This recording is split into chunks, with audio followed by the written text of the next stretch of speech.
Canada में सक्रिय सिख समुदाय और वहां की शांति व्यवस्था उस समय दहल गई जब 15 मई को टोरंटो के मिसिसॉगा इलाके में रहने वाले एक सिख बिजनेसमैन हरजीत सिंह की हत्या कर दी गई। इस हत्या के बाद जो सबसे चौंकाने वाला मोड़ आया वह था भारत के कुख्यात लॉरेंस बिश्नोई गिरोह की ओर से इस मर्डर की जिम्मेदारी लेना।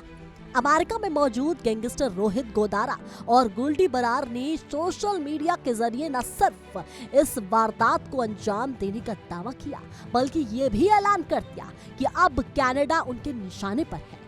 सोशल मीडिया पर पोस्ट किए गए संदेश में दोनों गैंगस्टरों ने कहा कि राम राम जी भाइयों को, वेडनेसडे को टोरंटो में हरजीत सिंह का मर्डर हुआ है। मैं रोहित गोदारा और गोल्डी बराल्ड इसकी जिम्मेदारी लेते हैं। उसने हरजीत सिंह पर गंभीर आरोप लगाते हुए कहा कि वह उनके गैंग के दुश्मनों का करीबी था। दावा किया गया कि हरजीत ने अर्श दल्ला और सुखा दूने को पैसे देकर अपने ही परिवार के सदस्य महल सिंह की हत्या करवाई थी, जो उत्तराखंड का निवासी था।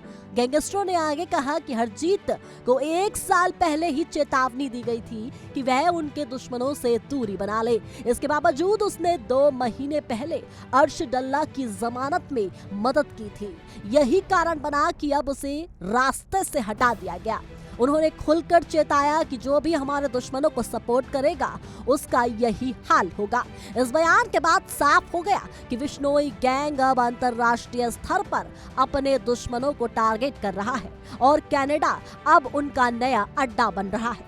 बिश्नोई गैंग ने जिस अर्श दल्ला की करीबी का दावा किया वह हरदीप सिंह निज़ार के बाद खालिस्तानी संगठन की कमान संभाल रहा है। वह जुलाई 2020 में भागकर कनाडा गया था। उसके खिलाफ हत्या, उगाई और टारगेट किलिंग जैसे कई केस दर्ज हैं। जनवरी 2023 में गृह मंत्रालय ने उसे आतंकी घोषित कर दिया था।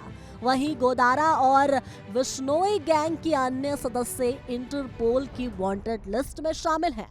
पिछले साल दिसंबर में इंटरपोल ने गोदारा के खिलाफ रेड कॉर्नर नोटिस जारी किया था। वहीं हरजीत सिंह कनाडा में न सिर्फ एक सफल कारोबारी थे बल्कि सिख समुदाय में उनकी गिनती एक प्रभावशाली और सामाजिक रूप से सक्रिय शख्सियत के तौर पर होती थी।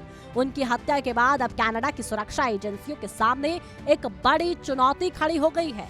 पंजाब से जुड़े गैंगस्टरों के कनाडा तक नेटवर्क और वहां हो रहे टारगेट किलिंग के मामले बताने लगे हैं कि भारतीय गैंग वॉर अब वैश्विक रूप ले चुका है।